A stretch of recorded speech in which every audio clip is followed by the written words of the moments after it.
So, hi, Masataka. Thanks for taking the Hi, time for this interview with us. You're it's my really, pleasure. yeah, it's a great honor for us. You're one of the heroes and pioneers in MIR. Can you tell us when you first got into MIR and music processing? Yeah, it was even before master course. When I was undergrad student, bachelor student, I started working on music analysis. But at that time, I just joined research lab at Waseda University, and then there was no music related or MIR related labs at that time. But so I just joined a lab for parallel computing, parallel processing. So it's really different discipline. But the you know Professor Muraoka was so, great person, and he asked every student, "What do you want to do?" Then, so I just said, "I'm interested in music analysis." So at that time, what made you so crazy about music? So why did you want to personally go into the music technology field? Because when I was a junior high school student, I was fascinated by synthesizers. I was fascinated by, you know, that kind of digital music creation. So I Mhm. started composing music when I was a Ah, junior high school student or even high school student, but only a little bit. But when I joined the university, I became a university student. So I was lucky enough to buy. So my parents bought that kind of synthesizer. So then I started composing music very seriously from, as a hobby.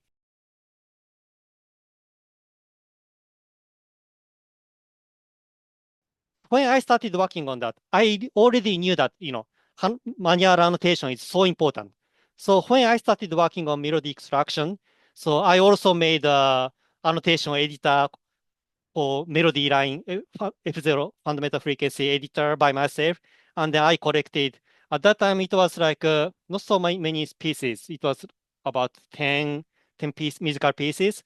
And then I annotate, but this time every 10 milliseconds I had to annotate the correct F0. So it was also, I spent several weeks just to annotate them.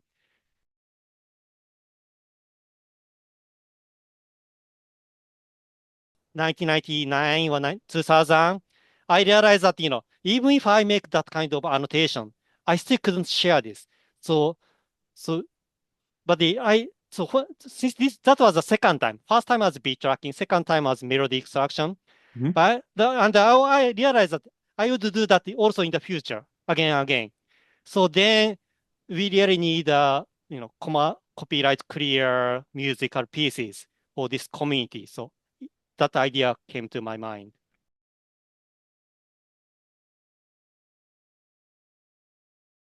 My main interest was on pop music. At the very beginning, it was focusing on pop music.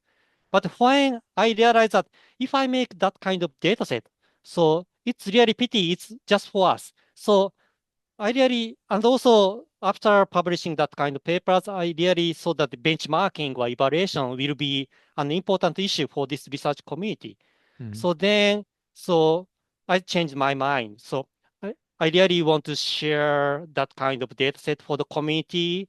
And then it was before Izmir. So I didn't know Mhm. MIR committee, but I knew that kind of researchers already working, on music analysis worldwide. So people started interested in that. So then, okay, so this changed my mind. So see if I would make a data set for the community, what should be involved? Then at that time, I was not working on classical music at all, but I believe classical music should be in part of that data set. Many thanks for that. That's the part I love most of the data. That's my Yeah, domain. So it's my thank you for pleasure. Yeah. for thinking of me already at that time. Of No, course, I love to read. you didn't know me. Yeah. Yeah, yes.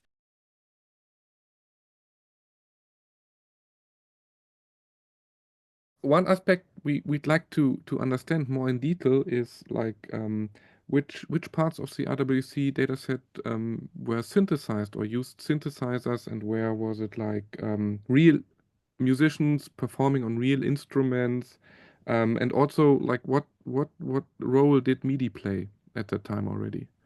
Mhm. So at that time, so by design, so I just made a kind of design or so how many pieces should be in that way or how many pieces should be in that way. So I designed that kind of stuff. And also I really wanted to increase the number of, how can I say, human performances. So since the digital music was already there and the MIDI control, synthesizers were already there. So of course, even for drums, so I mean, it's mixture of human drummers, a mixture of machine drummer, rhythm drum machines, and then, but I really wanted to increase the number of, that kind of human performances. But of course, there was the limitation. If we want to increase that part, it costed much more. So we had to have the balance. So we had to find the compromise between them. So then some percentage of them were performed by human musicians, but some percentage of them were performed by, controlled by MIDI sequencers.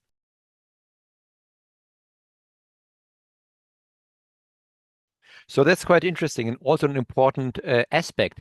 So MIDI was used at that time mainly for Yes. production purposes. Yes, yes. And now MIDI is used often as annotation for a wide range of different tasks, of course, starting with transcription.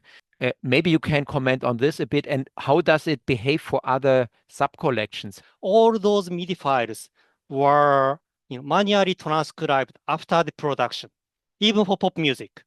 So since the karaoke industry was there in Japan, so usually karaoke uses MIDI, right? And then, but they didn't use MIDI files in the production. So there are a lot of human listeners and who listen to that kind of existing music on the market, and then they transcribe by themselves by their ears. So then that company was also good at doing that for karaoke industry. So we just use that regular process of making karaoke tracks. This is amazing because the quality of the MIDI files is really excellent, Yes. especially for the popular music sub-collection, and I think also for jazz and genre. Yes. Also, they are perfectly aligned. Yes. In the classical music area, I mean, as we discussed also over the last 15 years, there are, let's say, they are not temporally aligned perfectly.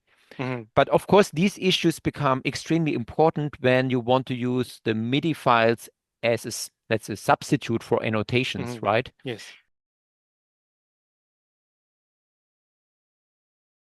RWC music database was the kind of, intended for the community sharing. So I expected that that will be used, by other researchers, of course. But when, I was working on that, so it was before attending Izmir conferences. So I didn't know that there would be that kind of wonderful community in the future. But as soon as I started attending Izmir every year since 2002, so then, I presented RWC database at Izmir conferences. So they were so pleased, right? So I was so encouraged. Wow. So it deserves, it was worth doing this, right? At that time, so conference proceedings became a PDF file. So when I first got the PDF file of that kind of conference proceedings, I searched the word RWC, then count the number. Oh, those papers use our database. It was worth doing this, right? So then I did that again and again. Yeah. So it was so encouraging for me. So it was so great experience.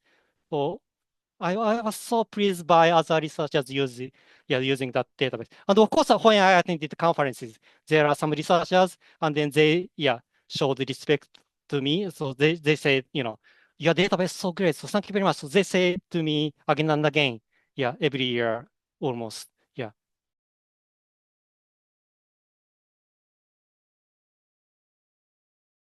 Projecting into the future, what would you like to see in 20 years regarding RWC?